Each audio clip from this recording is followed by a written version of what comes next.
Assalamu alaikum. Bonjour à tous, je suis Ismail du blog Arabe Réussite et je vous souhaite la bienvenue dans une nouvelle vidéo de cette série pour apprendre à lire l'arabe.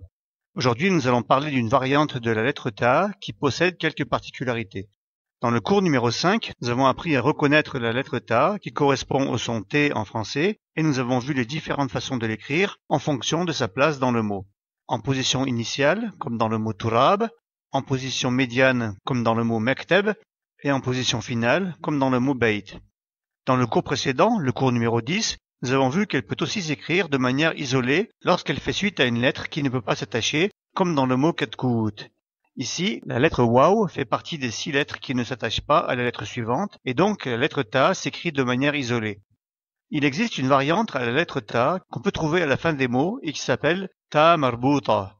Pour illustrer cela, nous allons étudier le mot utilisé en arabe pour désigner un diplôme. En arabe, diplôme se dit shahada, comme indiqué à la droite de l'écran. Le mot shahada désigne à l'origine un témoignage, une attestation, et donc, par extension, désigne aussi un diplôme, puisqu'il témoigne que son titulaire a acquis des connaissances. Dans ce mot, vous reconnaissez en rouge, en début de mot, la lettre shin que nous avons vue dans le mot shabab, et en troisième position, en vert, la lettre dal que nous avons vue dans le mot jadid. En deuxième position, en noir, nous trouvons la lettre ha, qui est une nouvelle lettre qui n'existe pas en français. Pour la prononcer, il faut simplement expirer légèrement de l'air en prononçant la voyelle. Ha, hi, hu, shahada. Si vous avez étudié l'anglais ou d'autres langues du nord de l'Europe, la prononciation de la lettre ha correspond à la lettre h lorsqu'elle est placée en début de mot, comme en anglais dans le mot home ou le verbe have. La lettre ha est ici placée en milieu de mot et la variation de son écriture est un peu plus prononcée que pour les autres lettres. Par exemple, dans les mots hedef, qui signifie cible, objectif, dans le mot wajh, qui signifie visage, et dans le pluriel wujuh, qui est le pluriel du mot visage, vous pouvez voir la lettre ha en position initiale, finale et isolée lorsqu'elle termine le mot et vient après une lettre qui ne s'attache pas. La lettre qui nous intéresse aujourd'hui se trouve en bleu en fin de mot et s'appelle ta marbuta. L'appellation ta marbuta veut dire ta attaché en opposition au ta maftouha, le ta ouvert, que l'on a vu précédemment et qui est la forme qu'on trouve quand on fait la liste des lettres de l'alphabet. L'écriture de la lettre Ta marbuta est similaire à celle de la lettre Ha, à laquelle on rajoute 2 points au-dessus pour rappeler qu'il s'agit de la lettre Ta.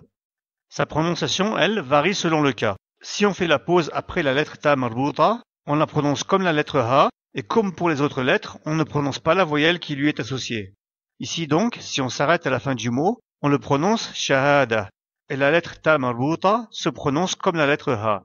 Par contre, si on continue la phrase après la lettre Ta marbuta, on la prononce cette fois comme la lettre Ta, avec la voyelle qui lui est associée. Prenons quelques phrases en exemple pour illustrer cela. Hadihi jamila, qui veut dire voici Jamila. On a dans cette phrase le mot hadihi, qui est un pronom démonstratif, et le mot jamila, qui est un prénom féminin. Ici, on s'arrête après le mot jamila, donc sa dernière lettre, le Ta marbuta, sera prononcée comme la lettre Ha. Jamila, hadihi, jamila. Prenons un autre exemple avec une phrase qui continue après le Ta marbuta. Katabat jamilatu risala, qui veut dire Jamila a écrit une lettre. Katabat est un verbe au passé qui signifie elle a écrit, Jamila est un prénom, et risala signifie une lettre, c'est-à-dire une lettre que l'on écrit et que l'on met à la poste. Ici, la phrase continue après le mot Jamila. Donc, on doit prononcer son Ta marbuta comme la lettre Ta, ainsi que la voyelle qui lui est associée. Jamilatu. Le dernier mot, risala, termine également par la lettre Ta marbuta, mais comme on fait la pause, on la prononce comme la lettre Ha et on délaisse la voyelle qui lui est associée. Risala. Katabat jamilatu risala. Prenons un dernier exemple. Katabat jamilatu risalatan jadida. Jamila a écrit une nouvelle lettre. Nous avons rajouté l'adjectif jadida, qui veut dire nouveau, et nous avons donc maintenant 3 mots terminant par Ta marbuta. Comme on s'arrête après le mot jadida, on prononce la lettre Ta marbuta finale comme la lettre Ha sans prononcer sa voyelle. Jadida. Pour les 2 autres mots, Jamila et Risala, on prononce la lettre Ta marbuta comme la lettre Ta avec les voyelles qui leur sont associées. Jamilatu, risalatan. Katabat jamilatu, risalatan, jadida. Dans la pratique, la prononciation de la lettre Ta marbuta lors de la pause est très effacée au point que parfois on n'entend pas la lettre ha. On entend donc souvent plutôt risala que risala. Avant de terminer, je dois vous faire quelques remarques concernant le ta marbuta. La première, c'est que cette lettre ne se trouve qu'en fin de mot et on ne la rencontre donc jamais en début ou en milieu de mot. Elle s'écrira donc soit de manière finale comme dans risala, soit de manière isolée comme dans shahada lorsqu'elle suit une lettre qui ne s'attache pas.